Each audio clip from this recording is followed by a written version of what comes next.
Happy New Year. Happy first day back. Um, Glad everyone gets to watch this from the comfort of your own homes because unfortunately our pipes are frozen. No! But it's all good. Marie and Maddie are all over it. And I am choosing to believe that we will be all good come tomorrow morning with a warm and toasty building. So, first things first, just a reminder of all of our smiling, pretty faces before break, and still a reminder that we're all we've got. It all starts and ends with us as a team. So, this Wednesday or tomorrow, feel free to wear your hoodie, bring it, rock it out, and maybe a layer or two on top of that. So, I wanted to just take some time for us to get into some thoughts and reflections, specifically about mindsets. We don't always get the luxury of revisiting mindsets in the middle of a trimester because things just go, go, go, go, go. And I had, the privilege of reading a few books over break that really got me back to some of my core values and principles outside of this work, some of them which are aligned. So I wanted to walk through some of my own dreams, which I hope will be shared, and also give space for people to dream in their own individual ways in your own personal practices. So these are the categories that we're going to go through. And we're going to start with the one that we'd rather not talk about, but we're going to talk about anyway, just to get it out of the way. So just anticipating the storms that we're going to have to weather this trimester. The first is testing, testing, testing. Testing is not a bad thing. It's just distinctly different from what most of our students and us as professionals are used to at El Centro. So we're going to start back right away in week 2 with keystone testing. Before long, we're going to be looking at map testing again, and then access testing for our ELL learners, and then another round of keystone testing and map testing. So it's going to feel like between trimesters 2 and 3 that testing never stops, and that's just the nature of how it goes. Winter and all the cold and days getting shorter and not a lot of light and all that goes with that. This trimester is going to feel fast. It's going to feel slow while we're in it, but we're going to look back at about week 8 and we're going to be like, what the heck happened? And our budget is tight. We overspent last trimester, and this trimester we have to be really aware and cognizant that what we have on our P cards is what we've got. So we'd love to honor requests outside of that as we can, but it's just not possible moving forward from this trimester. All of that to say, we are completely in control of what we're in control of, and what comes at us, we are going to do the best that we can to work with. I don't think these storms are big. I think they're actually pretty small and manageable. So just to put them on people's radars. As far as culture and climate goes, I started with 2 resources over here that are tied to some of the dreams I have on the left-hand side. But wanted to let you know that these are 2 books that are in my office if you ever want to borrow them or read them. We're going to begin using this book in PD to talk through classroom management during project blocks and cohort specifically. And there's a lot of good and relevant resources in there that we're going to start digging into. But on the left side, these are some of the things that I'm dreaming for myself and for us as a group.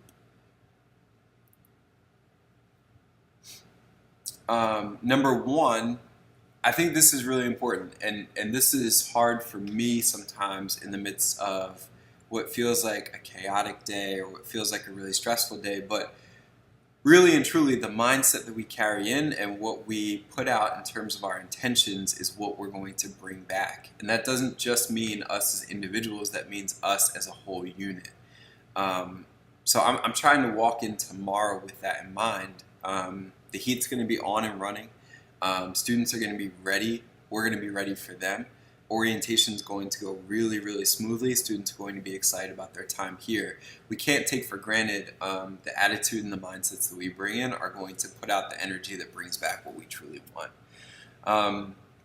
Another big dream is for us, especially as we deal with each other, to depersonalize and seek to understand. There's a lot of fast moments within a given day, a lot of things happen in rapid fire succession. And we have opportunities to choose whether or not we're going to understand and hear each other, or whether we're going to take a small moment personally. And I want to push all of us, especially as it relates to this crucial conversations piece on the right-hand side, commit to trying to speak your truth, letting someone know how their actions made you feel or what you heard, or let it go. When you internalize it, when you keep it in, especially if it's a small moment that turns personal, it can throw you for a loop beyond just a day, beyond just a week. So if you don't speak your truth, if you don't make it right with that person, then you're doing more damage than the initial interaction could have meant to be, or not meant to be. In terms of instruction, so one of the things that was highly successful for those who opted into it last trimester, and kudos to you for doing it, is get out in the real world. I would love for folks to start planning kickoff, exposure, engagement events as they relate to their project block if you haven't done so already. They don't have to be kickoff events, meaning they can happen in week 3, in week 5. Both the second and third floor have shown how to coordinate these on a floor-wide level mid-trimester. So what I would recommend is find something in the real world that relates to your project and make it real for your students. Take them out and let them feel it. The second thing is, and this comes from requests by advisors, in PD, Frankie and I are really going to aim, well, PD and our coaching conversations, to double down on 2 things. The first is pushing you all to use rubrics for each deliverable. So Betsy, Kate, and Acacia pointed us to the performance assessment rubrics used by New York. Let me grab a sip of coffee real quick. So that's a starting point for us. They're already fleshed out. They're really good, especially as it relates to writing and for research.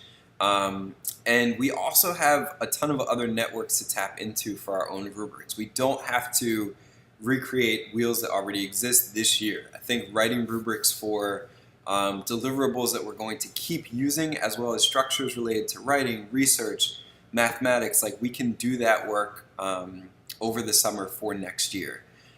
For now, though, we really have to commit to using rubrics because we're not assessing in a traditional way with quizzes and tests in most of our project blocks. So with that in mind, it can't just be build, build, build, create, create, create. We have to have our students know where they stand against their progress and then be able to measure it as they go. This is also the next step that the district wants and expects us to take, and they're going to want to see some evidence of this in time for our April's instructional walkthrough. It's not the reason behind us doing it by any means. It's just good practice, and we're behind. So we're definitely going to commit to that. The other thing is we are going to hold to a model of plan, instruct, assess. And what that means is we got some good groundwork in place excuse me, last trimester with writing out our project unit plans. And from there, what we're going to do in our coaching cycles is really make sure that we're sticking to the skills and the concepts that we've written into our plans, and then assessing how well students are picking them up or not picking them up.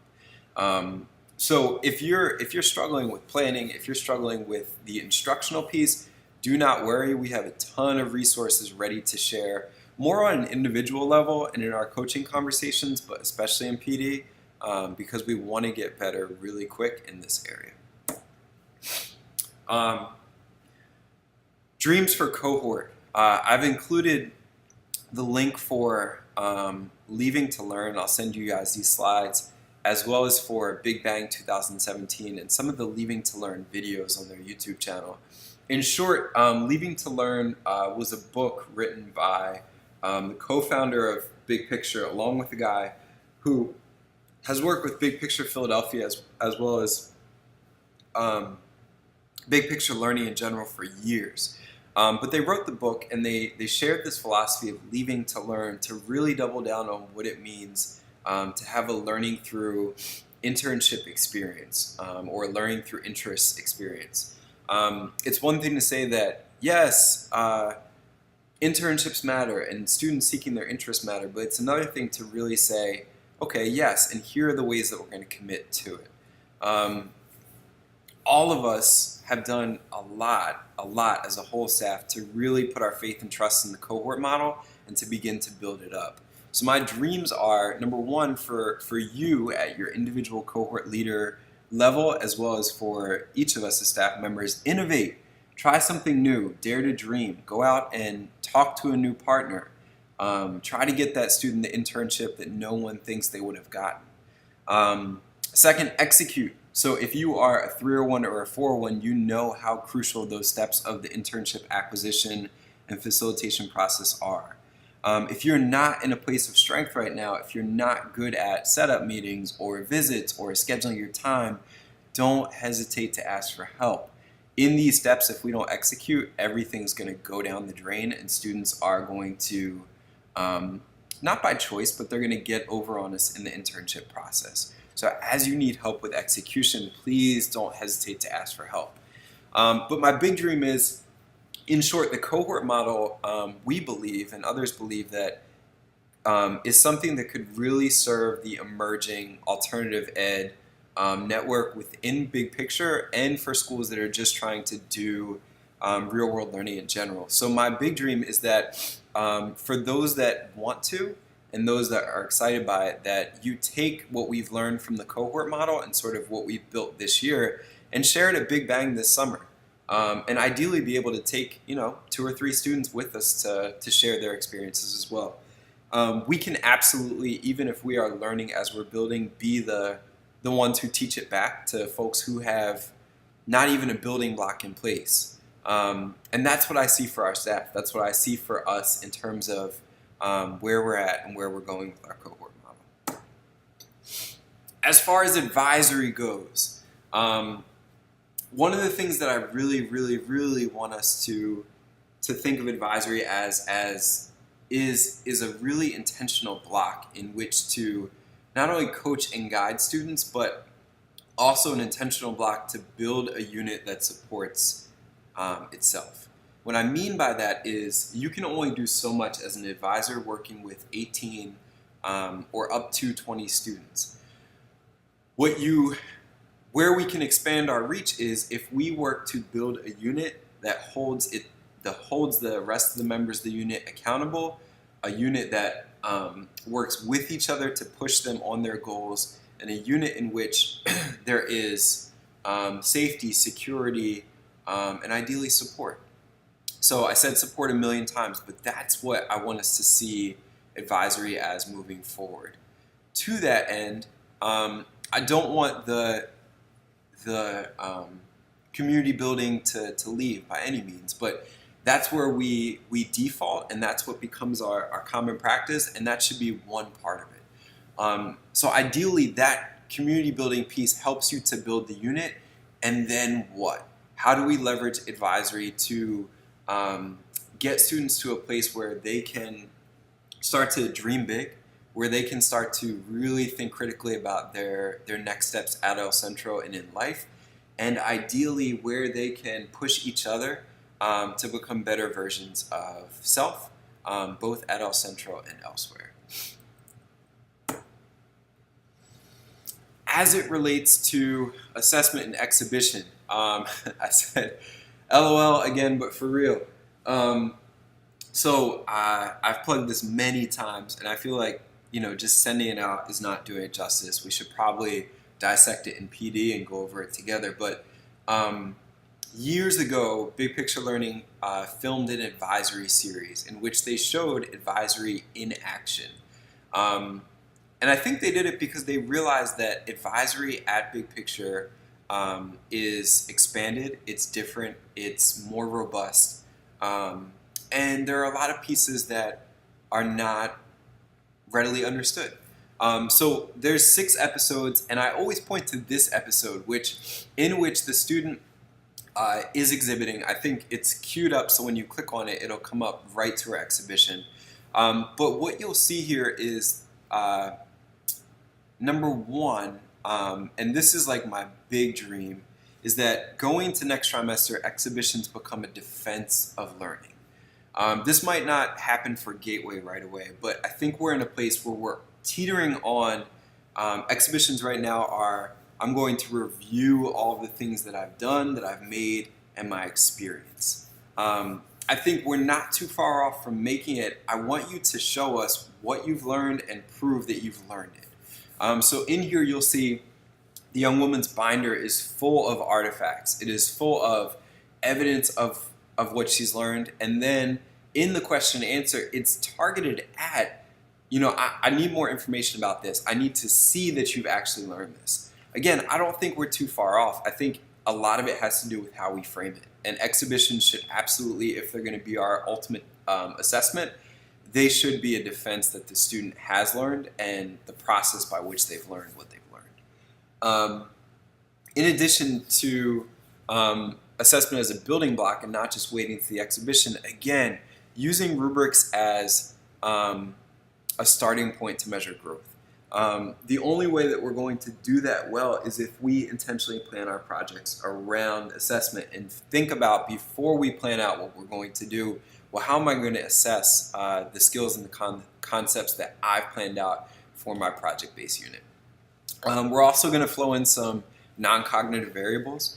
Got a lot of resources from a guy named Lauren within the Big Picture Network that I think will flow really nicely into advisory as well as the cohort experience. So stay tuned for those. As far as it relates to team, and I don't want to minimize the importance of team by any means, especially because I use the word a lot. So it's not just a word. It has to be something that we embody. First and foremost, like, we have to be willing to be vulnerable together, and that means being human together. So we have to be willing to make mistakes. We have to be willing to take risks. And then when other folks around us do it, to step back from our places of judgment, which can be comfortable and which can be convenient, so that we can grow together. So with that, I would love it if you identify for yourself today someone that you want to informally mentor or coach on staff, and then somebody for whom you want to be coached by. And I'm going to push you today to think about how you can start that relationship, how you can ask for that support, or how you can informally give it and start to be that person for somebody. A framing from the leadership conference that was really helpful for me, that stems from restorative work, is always wanting to do things with folks and not to them or for them. So how can we be more collaborative as a team? How can we innovate and build small pieces that are going to help us to execute better together? How can we problem solve in a way that doesn't point to one person and says, you figure this out, but how can we as a team take it on together, and all the while reminding ourselves that we're human. So if we don't get it right on the first time, okay, how can we go back to the drawing board? And if we misstep or if we offend, how can we, again, commit to that crucial conversation so that we remember that the unit and the team, is really our foundational block at the end of the day.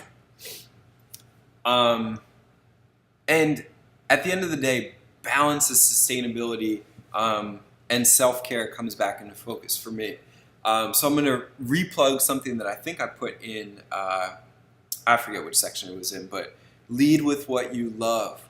It was really inspiring getting to see Doug in his element at the chess tournament. And one of my greatest minute moments on a random day was being interviewed by Nick about my love for photography. So bring your passion, what you love to do, to work, whether it's in workshop, whether it's at your lunch, you are whipping out your sketchbook to draw something. Whatever small way that you can live out your best life at work at El Centro, I want to push you to do it, push you to share it with students, to bring that to the fold. You have 10 personal and sick days, plan them out and use them. We have a great system of subs thanks to Marie, and I want folks to start submitting their days in advance. Take them, start planning them out 2 weeks in advance if you can, and then go and use them. Plan out retreat days for yourself where you simply unwind, where you get massages, do what you need to do to restore yourself, and be kind to yourself in the process. With that, another dream of mine is if you are in a place where you are either looking to advance your career or just looking for a new place of employment, start that search now. The worst thing is when you wait till April, May, or June and you're looking for options that are already taken, or you're feeling stressed because you're starting the process too late. I know it seems weird for me as the principal to say this, but you need to honor your process. You need to honor your next step in life. Start to explore what you want to explore now. And another dream for us, and I'm just going to put this out in the air and commit to it for myself, but for others, and that's all, that we have truly a rest day in order to prepare for the week ahead. I'm not going to send out any Sunday emails. I'm going to try to get all my emailing done between Friday night and Saturday afternoon. In a way that allows us to really just breathe and take a breath before the week starts. So with that said, I'm also going to try to make a concerted effort to send fewer emails. Where face-to-face communication can happen, I'm going to try to commit to it, because the culture of emailing can create additional stress that's not necessary. So those are all my dreams, and I hope some of them are shared between us. And I hope that's not where the buck stops either. I hope you all have dreams of your own for these categories and for more. But ahead of your staff meeting, Google Hangout today, I want you to write down these two things. So what dreams resonate with you the most, and what are your own dreams for the trimester? It is great to start at a place of January 1st or 2nd and say, here are the things that I'm resolving or wanting to do. But it's another thing for us to begin to hold each other accountable and ourselves accountable to renewed energy, a fresh start, and really to look at the next 24 to 30 weeks. And that's all we have left in the school year, y'all, to really look at this as an opportunity to set new goals, to assess our progress, and to really move El Centro into a really good place before year's end. So I hope that you can take some time today to continue your process of reflection, come back in the morning ready to do this thing, and we'll see you at 2 o'clock for your team meeting.